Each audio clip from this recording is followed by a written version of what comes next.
Hey YouTube, hey! It's Ryan here again. It's a wet and windy and blustery Wednesday, and I'm going to do another one of my little recap vids. I thought I would do one about Constantine, but instead, I'm going to do one on one of the most anticipated and so far most disappointing shows of 2014, Gotham.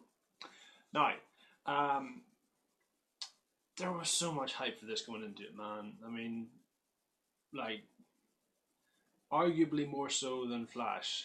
And whereas Flash lived up to the hype and went and surpassed it in some ways, this didn't. I'll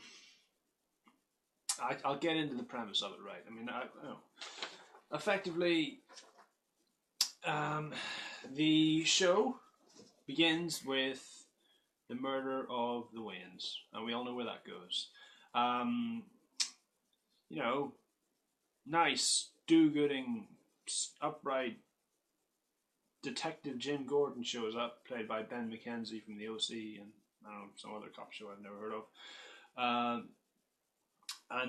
He's there and he's upright and he's got to find the Wayne killers because he's convinced it's got something to do with like a big plan. It's a conspiracy or something, and he's going to try and get to the bottom of it. He's partnered with Donald Logue's character, Harvey Bullock, and Harvey Bullock is more or less the Harvey Bullock from the comics. A little bit slovenly, a little bit don't really care much for Batman. Well, he won't in time anyway. Not quite as White Knight like as Jim Gordon. You know, I don't want to say corrupt, but lackadaisical is the word for this.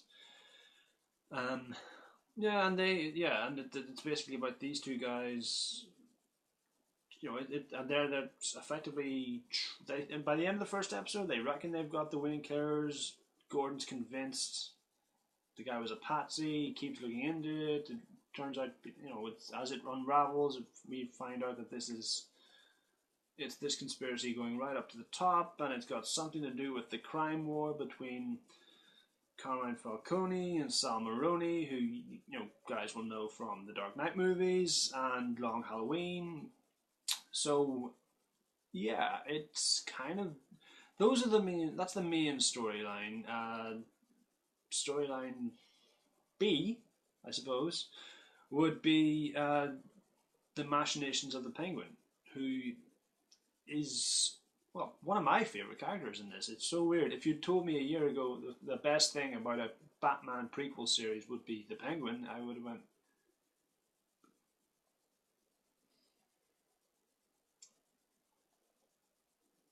With the monocle? He doesn't have a monocle. He does have an umbrella every now and then. He wears a lot of black and white. He's got a fringe, which is sort of like a beak. He's got a big nose. And he's played by, what's his name, Richard Lord Taylor or something like that. He's cool. He's pretty cool. Yeah, he's kind of a psychopath sort of way. He's trying to move his way up the chain.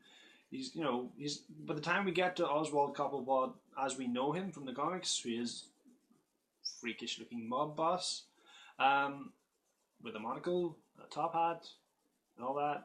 That'll be pretty cool. But right now he's just he starts off as an accomplice to Fish Mooney, who's played by Jada Pinkett Smith, who will probably die at the end of this season because penguins eat fish, and there's no other explanation as to why somebody would have a name like that.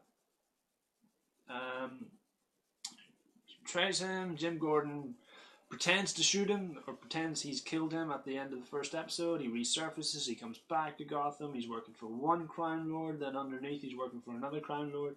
Spoilers, by the way. I'm not going to get into the show too much, but spoilers. And yeah, it's sort of March of the Penguin, singular, is the second ongoing story of Gotham. Again, I think he's played really well. He's one of my favourite characters in it. He's kind of taken me by surprise at how ruthless he can be. Storyline C is the one I have the most umbrage with, man. It's about young Bruce Wayne dealing with the loss of his parents, and Alfred played by Sean Pertwee, who's based on the Earth 2 Alfred, who's more like, he is the butler, but he's got more of a military background, like a former James Bond type guy, a bit more hands-on, a bit more of a ruffian. In the Earth 2, in Batman Earth 1, yeah, Batman Earth 1, he's that Alfred is like the head of security, who after the Waynes are shot, tells Bruce, look, I'm your butler. Now, I'm going to help you. He becomes that.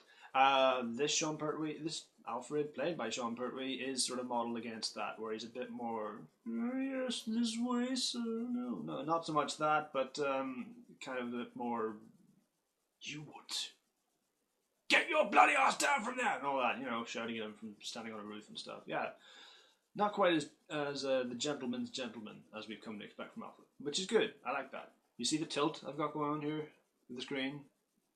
I'm trying something new. It's a tilt. Because Gotham is kind of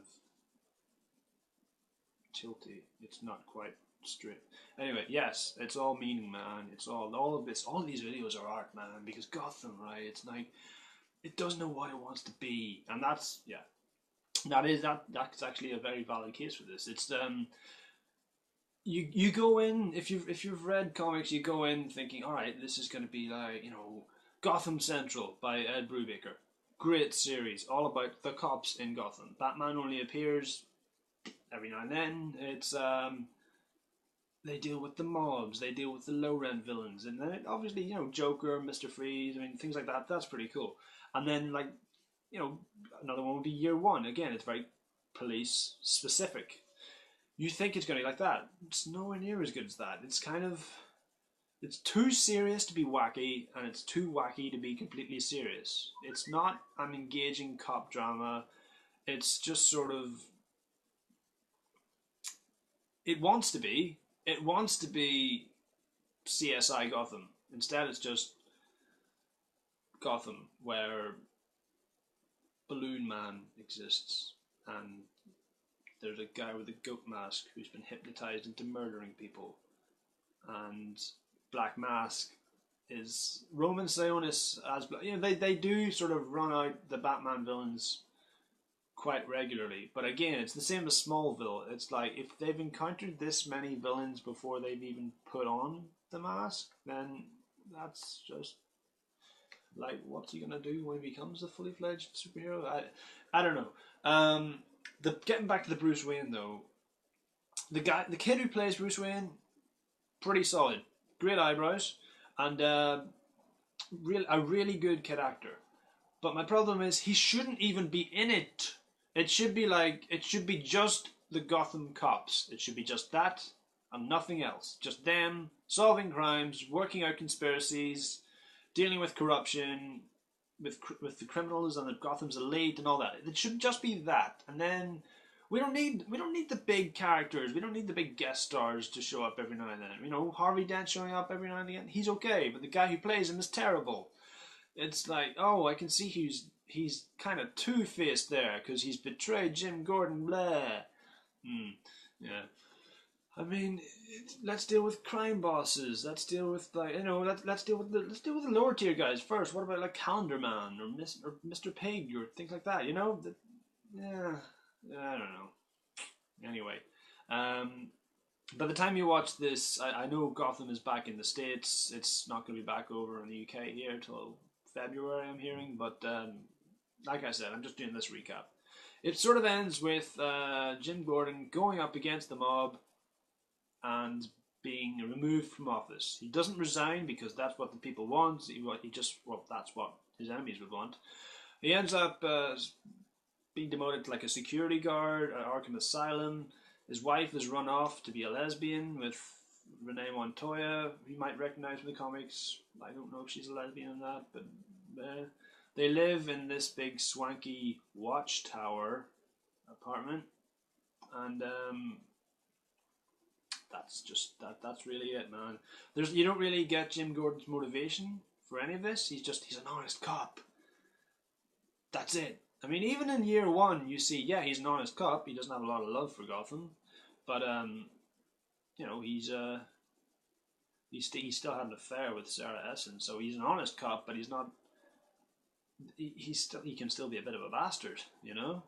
That doesn't come through. He's just this all round, down to earth, upright American virtue guy, and it's just. I mean, you can't, you don't, you're not endeared to him. You know that you don't quite get behind him. You know the whole Bruce Wayne plot. I mean, again, he shouldn't even be in it. He should show up like once or twice a year. He should be at boarding school most of the time. You know, and then we'll check in and see how. Hey, so Bruce, I see you've learned self defense. Maybe that'll come in handy one day. You know.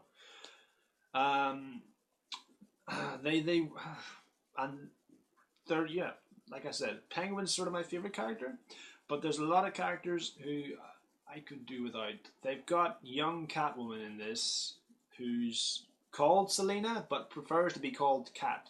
Like there's one scene in like the second episode where one guy's like, "Listen, Selena, Cat, no Selena, no Cat, no, your name is Selena Kyle." Like Poison Ivy's name is actually Ivy in this, and she's just a little girl with a plant, like a pot plant, and then she's an orphan, and she's and like even in the very first episode, there's a guy telling bad jokes in a purple suit, and you're like, yeah. So yeah, kind of disappointed with Gotham. It's like it doesn't know what it wants to be, and there's some good actors in it, but it's just it could be so much more, and I was hoping it would be so much more. Having said that, though, this time last year I was thinking the exact same thing about Agents of Shield. I was like, I'm not going to stick around for the second half of Agents of Shield because the first 10 episodes are poor. You know, I mean, it's kind of underwhelming. The ratings weren't doing it justice. You know, you're like, this is not a Joss Whedon show. Come the second half, whoa. And I'll talk about that in a later video. But, you know, I'm sort of hoping Gotham sort of can correct its own course and kick itself up the arse, as it were, and just sort of get back into gear and, you know, maybe surprise me, you know?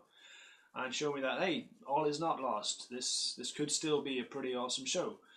But, I don't know, fingers crossed. And, yeah, so basically those are my thoughts on Gotham. If you like this video, please click like and view and subscribe and share and all the usual jazz, man. So yeah, thanks for watching. My next video will be about Constantine or Agents of Shield or Walking Dead. I don't know. I'll flip a coin in the air and see what happens.